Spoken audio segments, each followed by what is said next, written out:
இந்தியாவின் முதல் பெண் பத்திரிகை புகைப்பட கலைஞர் என போற்றப்படும் ஓமாயி வைரவாலா குஜராத் மாநிலத்தில் நவ்சாரி என்ற இடத்தில் 1913ஆம் ஆண்டு டிசம்பர் மாதம் 9ஆம் தேதி பிறந்தார். தனது 13 வயது முதல் கேமரா லென்ஸ் மீது ஆர்வம் கொண்ட ஓமாயி வைரவாலா அவர்களின் கார் எண் DLD-13. அவரின் பிறந்த வருடம் 1913. எனவே இவரை செல்லமாக டால்டா 13 என அழைப்பார்கள். இவர்களது குடும்பம் மும்பைக்கு குடிபெயர்ந்த நிலையில் அங்குள்ள JJ காலேஜ் ஆஃப் ஆர்ட்ஸில் பெயிண்டிங்கில் பட்டய படிப்பை முடித்தார். தன்னுடைய கணவரான மானக்ஷா வைரவாலாவை கல்லூரி காலத்தில் சந்தித்தார். மேலும் இவர் டைம்ஸ் ஆஃப் இந்தியாவில் புகைப்பட கலைஞராக பணியாற்றி வந்தார்.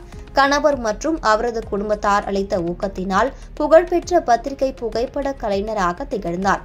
வரலாற்று நிகழ்வுகளை தனது கேமரா கண்களில் பதிவு செய்த பெருமைக்குரிய இவர் இந்தியா பாகிஸ்தான் பிரிவினையின் போது முகமது அலி ஜின்னாவின் பத்திரிகையாளர் சந்திப்பில் கலந்து கொண்டது மற்றும் திபெத்திலிருந்து 1956இல் தலாய் லாமா இந்தியாவிற்கு வரும்போது அவரை சந்தித்தது, மவுண்ட் பேட்டன் கவர்னர் ஜெனரலாக பதவியேற்ற தருணம், பிரதமர் பதவியேற்ற பின் நேரு நிகழ்த்திய உரை, வெளிநாட்டு தலைவர்களின் இந்திய வருகைகள், பிரிட்டிஷ் ஹை கமிஷனரின் மனைவிக்கு நேரு சிகரெட் பற்ற வைக்கும் போது ஓமாய் எடுத்த படம் போன்றவை குறிப்பிடத்தக்கவையாகும். இவருக்கு இந்திய அரசு மிகப்பெரிய கௌரவமாக கருதப்படும் பத்ம விபூஷன் விருதினை 2011ஆம் ஆண்டு வழங்கியது குறிப்பிடத்தக்கது.